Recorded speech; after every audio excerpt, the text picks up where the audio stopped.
అందరికీ నమస్కారం అండి. ఈరోజు దాచేపల్లి పిఎస్ లిమిట్స్లో మనకి బీసీ వెల్ఫేర్ హాస్టల్లో పిల్లల మధ్య ఒక చిన్న ఘర్షణ జరిగిందని చెప్పి వీడియో వైరల్ అయిన తర్వాత వెంటనే మనం ఆ బీసీ వెల్ఫేర్ హాస్టల్ ఇన్ఛార్జ్ ఎం దీపిక గారిని పిలిపించి ఇన్ఫర్మేషన్ తెలుసుకోవడం జరిగింది.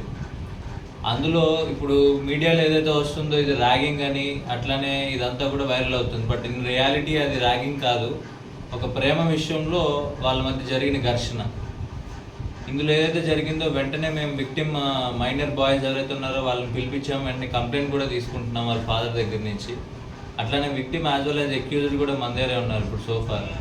కాకపోతే వీళ్ళందరూ మైనర్స్ అవ్వడం వల్ల నేను మీడియా వాళ్ళందరికీ రిక్వెస్ట్ చేస్తుంది ఏంటంటే, as per supreme court guide lines మనము మీడియా మైనర్ ఎవరైతే పిల్లలు ఉన్నారో వాళ్ళ ఐడెంటిటీని రివీల్ చేయకూడదు, ఎందుకంటే వాళ్ళకి ఇంకా ఫ్యూచర్ ఉంటుంది కాబట్టి. సో వాళ్ళ ఫ్యూచర్ దృష్టిలో పెట్టుకొని మీడియా వాళ్ళందరికీ నా రిక్వెస్ట్ ఏంటంటే, ఆ వీడియో సర్క్యులేట్ అవుతున్న వీడియోస్ ఫేస్ రివీలింగ్ ఏవైతే ఉన్నాయో అవి వెంటనే డౌన్ చేస్తారని నేను రిక్వెస్ట్ చేస్తున్నాను.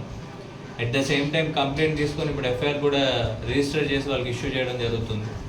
దీని related due course of action ఏదైతే ఉంటుందో యాజ్ పర్ లా చట్టపరంగా మేము లోబడే అన్నీ కూడా ప్రొసీడ్ అవుతుంది దీని రిలేటెడ్. Thank you.